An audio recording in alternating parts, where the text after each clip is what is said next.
We're here to talk about Burnout. Burnout. Burnout. Burnout. Burnout. Burnout. Burnout. burnout. It's a word we hear constantly in medicine, but it doesn't look the same in every specialty. In this series, we bring together physicians from across medicine to talk about what burnout really looks like in their field. This is Burnout by Specialty.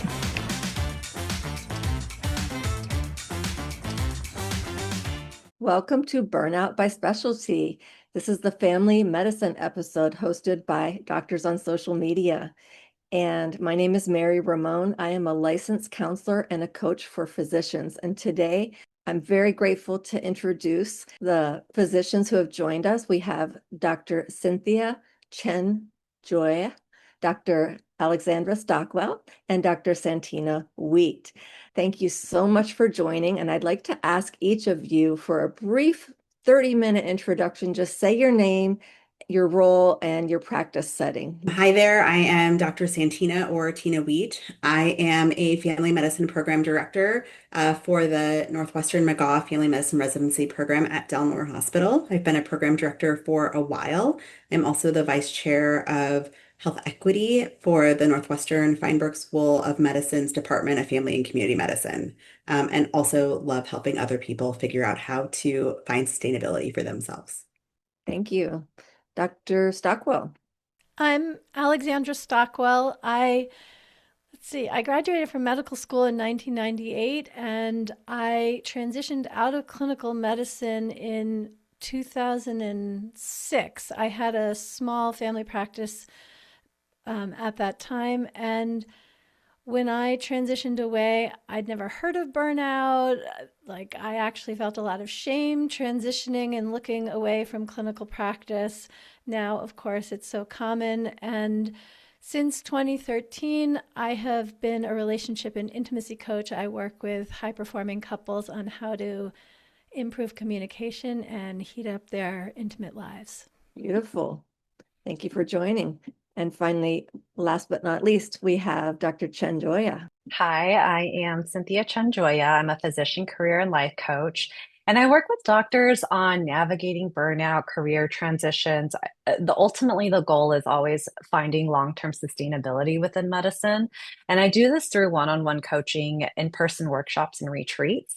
I'm also board certified in family and obesity medicine, and I practice in Southern California, both on the inpatient and outpatient side. I'm the inpatient director of a family medicine residency program, and I'm a medical director of a private practice, one of the few that still accepts Medi-Cal in this area. And this work is just incredibly, deeply personal to me. So thank you so much. I'm so grateful to be part of this conversation today.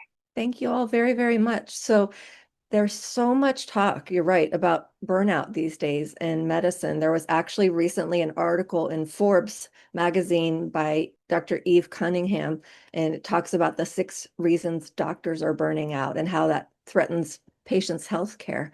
But we want to dive in even deeper.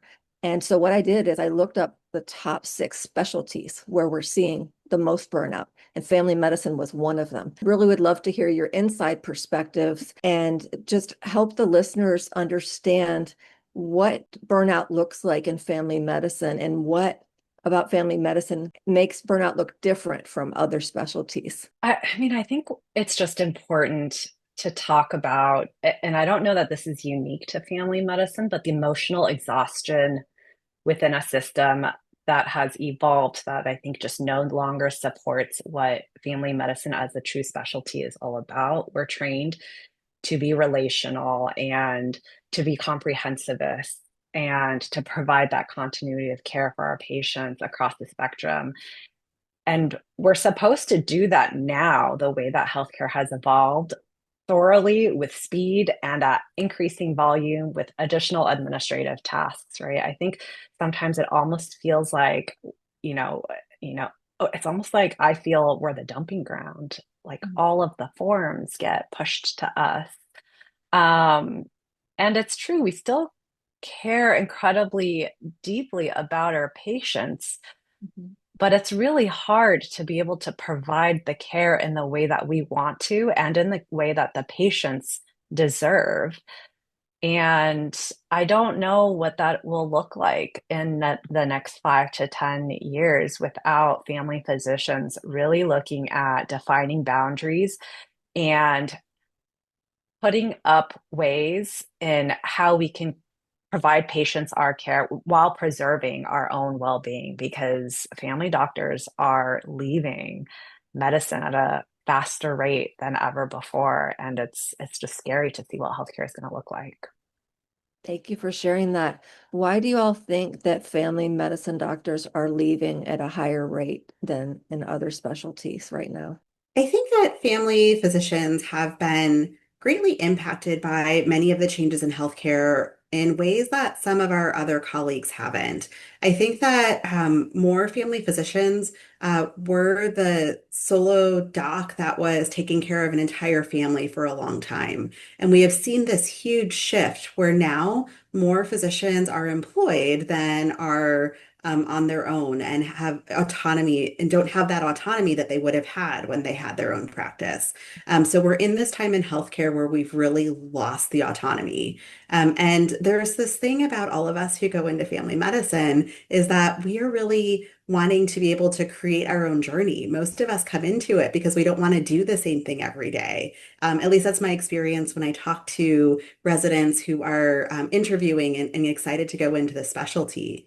And then more and more so, some of the things that we're excited about are being closed down, whether it's that a hospital doesn't want a family physician to have those privileges, or they don't think that they should do that, that they needed to send it to the specialist. And often I hear family physicians hearing, oh, well, you're not the moneymaker for our hospital. The moneymakers are those specialists. And so there is this additional burden that is put on us.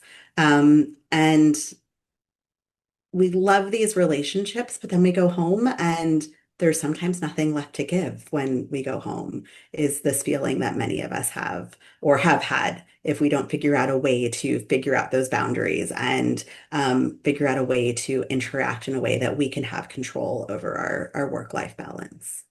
I want to add, having had a unique perspective seeing my husband. We met in medical school, and he was faculty at a family medicine residency program and worked in family medicine for a long time, and then transitioned into pain management. And in that, he went from being a generalist to being a specialist. And there were a lot of different things that happened in that shift. The ones that are relevant for this conversation is that he went from 15-minute appointments as the standard of care to hour-long appointments as the standard of care. And of course, there is a certain complexity, and I do not in any way want to diminish what it is to be a specialist in pain management, especially since the referrals that he got were, of course, challenging to treat. He is the backup resource for the family medicine doctors. However, there's a way that he gets to have much more nourishing relationships with his patients now as a specialist in a way that he just was not able to, although one could argue that it's more necessary when practicing family medicine. So I think there is this fundamental way that is not so new that our compensation and time allocation and all of these different considerations are just upside down. Like if medicine is a pyramid, we want to flip it on its head so that there is the capacity to do our best work as family medicine doctors, which usually requires having a quality of relationship with the patients that is just not possible with the way things are set up, moving people through. That's an excellent point. So I'm hearing a lot of themes that we need to really just flip the whole system upside down. I'm hearing from Dr. Wheat about boundaries and how they're so important. And Dr. Chen Joya, you also mentioned continuity of care. And that struck me. And I was just wondering, with continuity of care and you have 15-minute visits, how does that affect burnout? Is that a source of stress in family medicine? I'll tell you for myself, when I am in clinic, I am stressed from the minute I walk into my clinic to the minute I leave. It is not enough to have the conversation with your patient and dive into the multiple issues that they're coming in for. And a lot of my patients are, I mean, everyone's patients are highly complex. Um, 15 minutes is just not enough. And then we're expected to fully document for that visit, create an assessment and plan, fill out forms, address inbox, messages, do all of your refills. And I think there was a study that said, the amount of time it takes a family physician to complete all of their tasks in one day was 26 hours. There's 24 hours in the day, and we're theoretically employed for an 8 or 9 hour clinic day, right? It is literally impossible for family physicians to complete all of the increasing amount of tasks that is now being placed on the family physician in today's healthcare system. Let that sink in as we take a break. Join us as legendary medical literature icon Samuel Shem, the best-selling author of The House of God, returns for season 2 of our live, unscripted conversations about what's broken in healthcare today. This time around, he brought the guests. And yes, that's Dr. Mark Vonnegut, the son of legendary author Kurt Vonnegut. I was explaining about what we had for behavioral health care. We had the art room. We had an art therapist. We had all those wonderful things. And he cut me off and he said, all well and good, Dr. Vonnegut, but if the dollars work, nothing else matters. And dollars work, nothing else matters, whether they'll take you under their wonderful wing right. or not, with the claws. Right. Yeah. It's also interesting that I had no choice. It was incredible producing that. Now, before we get back to the show, don't forget we have an online magazine that's active on our site. Go to doctorsonsocialmedia.com/magazine. The amount of time it takes a family physician to complete all of their tasks in one day was 26 hours. There's 24 hours in the day, and we're theoretically employed for an 8 or 9 hour clinic day, right? It is literally impossible for family physicians to complete all of the increasing amount of tasks that is now being placed on the family physician in today's healthcare system. Yes, I actually know someone who went into family medicine and lasted less than a year. And based on what you described, it was quite similar. What do you love about it? What keeps you going? I mean, I think that all of us have mentioned the relationships. When we do actually have that time with our patients, it's amazing. There are 2 times that have really highlighted that for me. When I switched jobs, I was saying goodbye to patients, and there was a patient that I actually hadn't seen in a couple of years because as I became program director, I had less and less clinic time myself, but he still identified as being my patient, even though I hadn't seen him in a little bit. And the tears that came down about how he was able to be heard for the first time in medicine. And he had a diagnosis and just felt supported by me throughout that. Those are the things that make me excited to get up in the morning and head to clinic.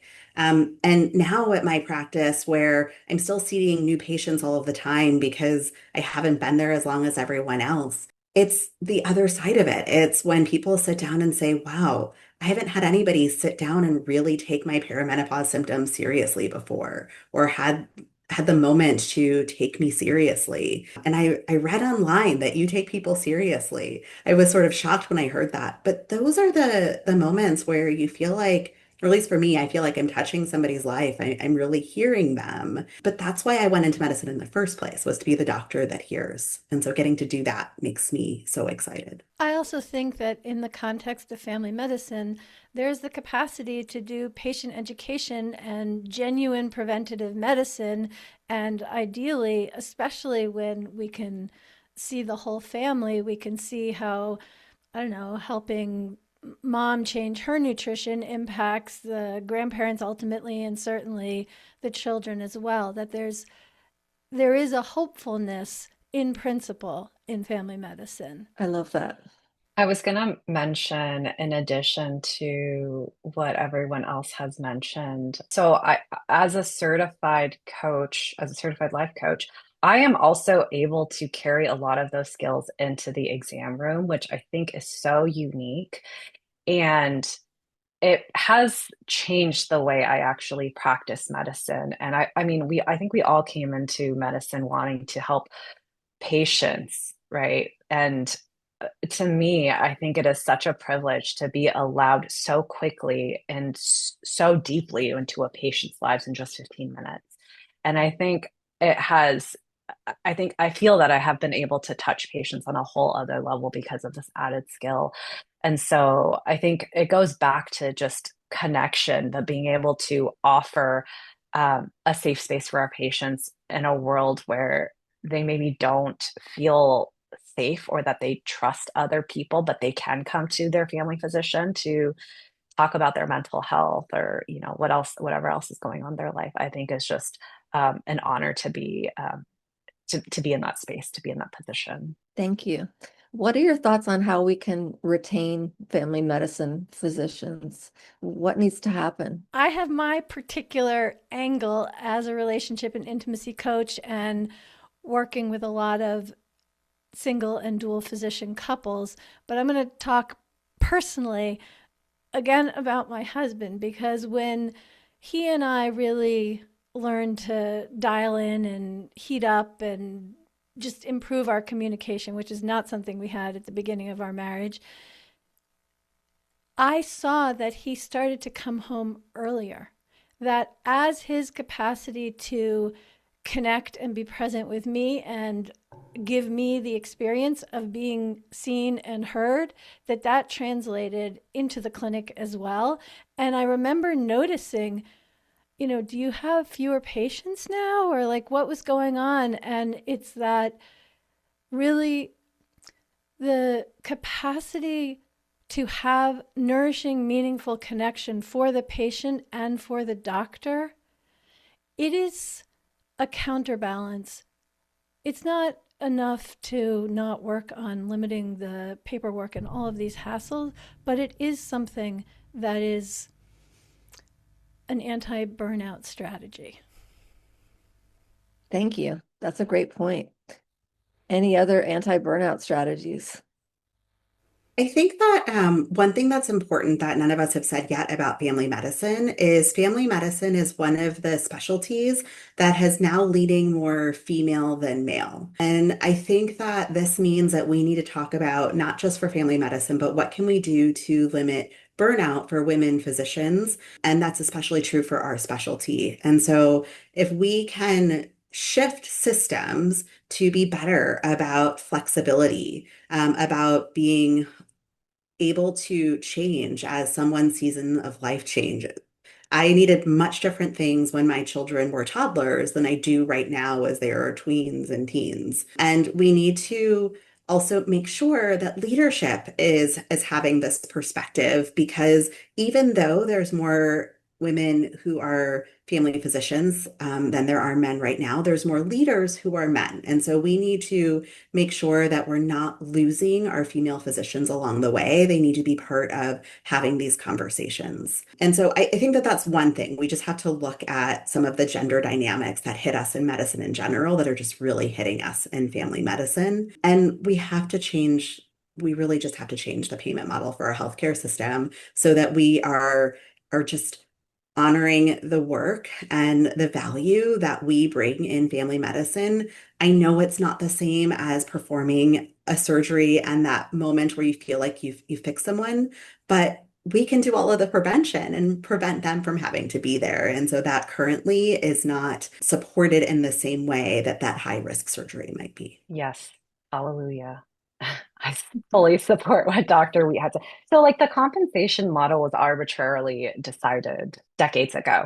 And I do think it can be redefined as well in terms of compensation and reimbursement rates for primary care. A couple of other things I wanted to add that hasn't been spoken about is the administrative load. So, really, figuring out how to relieve all of that administrative burden from the physician so that my job is just to take care of the patients, and whether that might include AI assisted forms like AI scribing or having virtual scribes, or hiring someone else to be able to concentrate on documentation, inbox messages, refilling, etc., I think could do wonders. That's another factor. And then really looking at our role as primary care doctors, we fill in the gap for so many issues around the patient that is not just medical, that can include medical, but is not just medical. And that could be socioeconomic,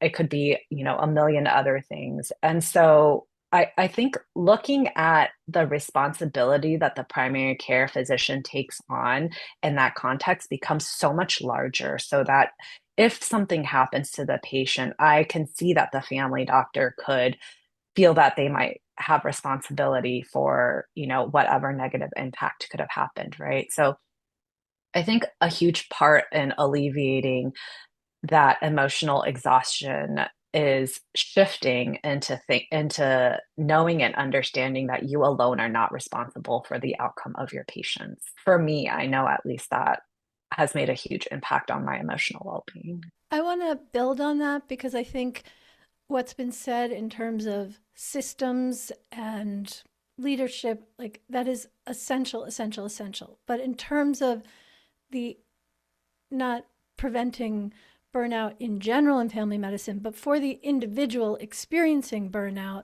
one of the elements is really just feeling numb inside. We'll be right back. And don't forget to check out our online writers' conferences. We're already on our 3rd annual. We're so much more than articles in a magazine. We're networking, we're conferences, we're learning, we're growing, we're providing publicity for healthcare professionals today. Membership now free for US-based healthcare professionals. Go to doctorsonsocialmedia.com. Check out limited time swag that we create for thought leaders at givethemswag.com. Now back to the show. One of the elements is really just feeling numb inside. And I think that that is one of the aspects of burnout that we tend to not pay as much attention to, but it means that it's hard to feel joy and it's hard to feel pleasure. It's hard to feel. And there's so much in our medical training and in the exhaustion and the factors that lead to burnout that make this understandable. But I think for the individual experiencing it, slowing down enough to just start to feel, even if it's feeling sad or overwhelmed, it doesn't need to be happy feelings at first, but that shift from numbness to feeling alive again on the inside is something that I wish it were somehow part of our medical training and built into our schedules. Dr. Stockwell, I'm so happy that you said that because not only is it that it's not part of it, it's almost taught out. We're taught not to do it, right? We're taught to hold this mask and we're taught to be to close this door on all of our emotions. And it's if you don't know how to open that door, then you can't feel the good and the bad anywhere in your life. And that is absolutely so hard. And watching some family physicians who have been able to prevent burnout for themselves or recover from burnout, that is such a key aspect of it, is that they're able to feel all of the different things. It's amazing to watch one person be burnt out in a system and somebody else feeling so much joy in the exact same system. And that is one of the major differences is how much they're holding in with themselves. So thank you for sharing that. Yeah, and I'm so glad you said that because it's a learnable skill. It's not the skill we're taught, but it is a learnable skill, and that doesn't in any way give anyone a pass on all of the systems that really need to be transformed. But for the individual in the moment who wants to enjoy being with their children, who wants to feel happy to have a conversation with her partner, or his partner, whatever, these are learnable skills. And just as we've learned a zillion other skills, these should be learned as well. That's super helpful. I'm thinking of takeaway messages. This is kind of two-part, but what would you advise residents in family medicine?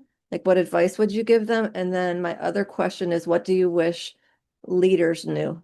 I think that on a daily basis, I tell my residents that they have to find the parts of medicine that they love, and that during residency, their job is not only to figure out how to be a doctor, but how to figure out how to continue to enjoy the rest of their lives. I tell my residents all of the time when they're in my office and they're frustrated, and I say, the hard part of medicine isn't just the learning. We are all extremely book smart individuals. We've gotten this far because of that. So learning medicine isn't the hard part. It's the figuring out how you continue to manage your life. And so exploring that with some safety with faculty when you can be helpful in figuring out what works for you and moving forth in whatever your first job will be and moving forward. And being honest with your family about what it is that you're going through and saying it over and over again so that they understand and can let you know when maybe things look different than they should for you. Thank you, Dr. Wheat. Anybody have any thoughts about what you wish healthcare leaders knew about family medicine to make things better? I think the really fundamental thing, which every family doctor knows, is more respect. That's very basic, and we've been wanting more respect in the academic and community context since before burnout was such a widespread phenomenon, but it still matters. Just respect from patients, respect from colleagues, respect from allied staff. That is so basic, but it actually goes really far. And the thing that I wish every doctor knew, especially family medicine in this context, is how to transition. Because as in family medicine, we can go through the day, right, with being with a newborn, being with someone with a new pancreatic cancer diagnosis, vaccines, routine care, whatever. And we're used to transitioning quickly in the clinical context, but we don't transition as expertly away from work to be with our family, the different aspects of our life, and back into work. And when we're in a leadership position, when we're in a clinical position, I think that being more artful in the transitions brings more self-awareness and satisfaction. I really think that we should be reapproaching medicine with a trauma-informed lens, because so much of what we talk about, like the question of asking residents, right? Yeah. So much of our moral injury and burnout comes from expectations of what physicians are supposed to do and look like based on ourselves, based on society, based on medical culture. And so if you look at it from that perspective, like it is no wonder a lot of physicians act that they do. Like when we talked about numbness, right? I would say that's a freeze response. You have the four F's: fight, flight, freeze, and fawn, right? That's a freeze response. When you talk about people pleasing, that's a fawn response, lack of boundaries, right? So that's what I would tell residents is look at those expectations you have of yourself, what you think you have about what physicians should do or you think physicians should do, and really challenge that. And that's what I would tell the leadership too, is if we're looking at working with physicians through that lens, then it becomes obvious, I would say, that the relationship based between um, leaders and physicians should be, because we know relationships is the hugest mitigating factor to trauma. And so really it's about building that relationship from the ground up. And that includes being everything everyone else said: respect, right? Transparency, being consistent, being curious about the physician experience, and really working with that physician and having that relationship with the individual person as a way to be a leader and to lead, because you know what your people, you know what the physicians need. Thank you for adding the trauma-informed lens to the discussion, Dr. Chanjoya. And thank you all for this inside view of what it's like to be in family medicine.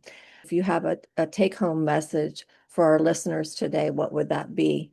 I don't know, starting in high school, certainly in college, we expect to keep learning and growing and learning and growing and taking exams and learning and growing until we get to attending status. And if we're on a leadership track, maybe there's a little bit more of that. But then there's kind of the idea in the culture that then we just continue doing what we know how to do. And I think that in the context of this conversation, the most important thing to say is that it's essential to keep growing and developing ourselves and learning. And it's just that it shifts from exams and instruction and clinical skills to life skills and leadership and contribution along the lines of what we've been talking about. I think my biggest message has always been that there is sustainability in medicine. I love being a family physician, but it also took me a lot of work and coaching for myself to redefine what that identity or the multiple identities that I hold look like, and being and embracing all of those things, right? So I think it's just really meaningful, I would say, for physicians that are still practicing full time, that it is possible to love what you do without sacrificing, without being a martyr. And it is really important to have boundaries and knowing what are those non-negotiables are, because you won't be helpful to your patients or anyone around you if you are extremely burnt out. And so I see it as a way of, if we're able to, if physicians, right, are able to find happiness, fulfilling, satisfying career with our boundaries, with our families, that we're able to provide that much better, excellent care, to be fully present with our patients when we are in the exam room or in the hospitals. I want to agree with Dr. Chanjoya. I think that sustainability is absolutely possible. I am working full time and coaching others at the same time, and am much less and am not burned out today and was burnt out before. And so it is absolutely possible. It requires intentionality, like everything else that is worthwhile. And I think that it's easy to just blame the system. I think the system has a lot to change, but we have to work on ourselves as well. And so I think it's important for sustainability to be able to focus on both, to be able to focus on the intentionality of preventing burnout for yourself, and then also advocating for the system to do things that are better for all of us. Thank you, Dr. Wheat. Thanks to all of you. I'm so grateful for this conversation, and it's such a unique lens that you have, and you have such limited time, and I really appreciate you taking some of your limited time to share that with our audience. So I really appreciate you being on the show, and want to also thank Donna Coriel from Doctors on Social Media for hosting this conversation. Burnout may be one word, but as we've heard, it's not one experience. This is Burnout by Specialty.